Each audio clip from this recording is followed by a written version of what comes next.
কারামন্ত্রী চন্দ্রনাথ সিংহর ভাগ্য নির্ধারণ হবে আজ। জেল নাকি বেল তার নির্ধারণ হবে। আর তার আগে গতকাল বীরভূমের কিষাণ মান্ডিতে হানা দিল ইডি। কারামন্ত্রী চন্দ্রনাথ সিংহর নামে কত জমি রয়েছে, কিভাবে সেই জমি কেনা হয়েছিল, কত সালে কেনা হয়, কি চাষ হয় সেই জমিতে, আর সেখান থেকে আয়ের পরিমাণ কত। সূত্রের দাবি, তদন্তের মাধ্যমে ইডি অফিসাররা এই সমস্ত কিছু জানার চেষ্টা করছেন।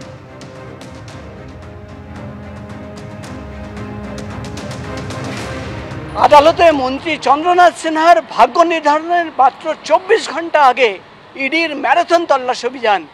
ইডি আধিকারিকরা জানাচ্ছেন, আজকের এই তল্লাশি অভিযানে যে তথ্য বা প্রমাণ সামনে আসবে, শনিবার দিন শুনানির সময় সেটা কোর্টে পেশ করবেন ইডির তদন্তকারীরা। ইতিমধ্যে প্রাথমিকে নিয়োগ দুর্নীতিতে কারামন্ত্রী চন্দ্রনাথ সিংহের বিরুদ্ধে চার্জশিট পেশ হয়েছে। আর চার্জশিটে প্রায় 13 কোটি টাকার বেআইনি আর্থিক লেনদেনের দাবি করেছে ইডি। গত 16 সেপ্টেম্বর আদালতে তার জমি সংক্রান্ত নতুন তথ্য পেশ করে ইডি। সেখানে ইডির আইনজীবী জানিয়েছেন, বোলপুরের জমির ব্যাপারে গুরুত্বপূর্ণ তথ্য রয়েছে। আর তারপরে গতকাল বীরভূমের পাইকর কিষাণ মান্ডিতে পৌঁছে গেল ইডি। নগদে বিপুল লেনদেনের উৎস হিসেবে চন্দ্রনাথ সিংহ চাষবাসের উল্লেখ করেছেন। সেই জমি তিনি কখনো নিজের, কখনো বা পরিবারে, এমনকি দূর সম্পর্কের আত্মীয়দের নামেও দেখিয়েছেন।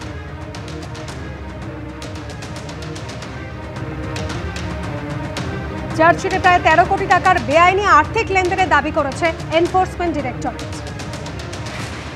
ওনারা যেটা জানতে আসছিলেন, এইখানে ধরুন একটা ওই প্রোডাকশন বিষয়ে দু একটা জানতে এসেছিল। এই কিষাণ মান্ডিতে বীরভূমের একজন প্রভাবশালী তৃণমূল নেতা তিনি ধান বিক্রি করেছিলেন, কারণ তার বাড়ি থেকে, বোলপুরের বাড়ি থেকে প্রায় 40 লক্ষ টাকা উদ্ধার হয়েছিল। তার মধ্যে 20 লক্ষ টাকার তিনি হিসাব দিয়েছিলেন এবং এই 20 লক্ষ টাকার মধ্যেই রয়েছে ধান বিক্রির টাকা।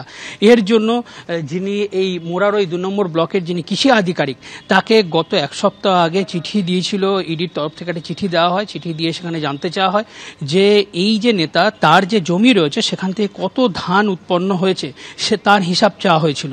তারপরই এই ইডির আজকে হানা। কি রয়েছে কারামন্ত্রীর ভাগ্যে, তার শুনানি রয়েছে আজ, এবং তার আগে এই তল্লাশি এবং এই গোটা বিষয়কে কেন্দ্র করে শুরু হয়েছে রাজনৈতিক চর্চা।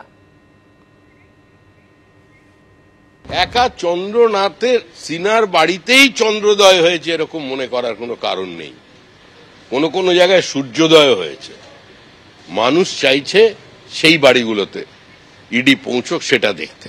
ইডি যারা এত তদন্ত করার কথা বলছে, 5892টা কেস ফাইল করেছে বিরোধী দলের নেতা এবং নেত্রীদের উপর, তার কনভিকশন রেট হচ্ছে 0.14%। তারপরে আর কোনো মানুষ এই সংস্থার উপর ভরসা রাখেন? বোঝাই যায় যে এরা বিজেপির বি টিম হিসাবে রাজনৈতিক উদ্দেশ্য প্রণোদিতভাবে কাজ করছে।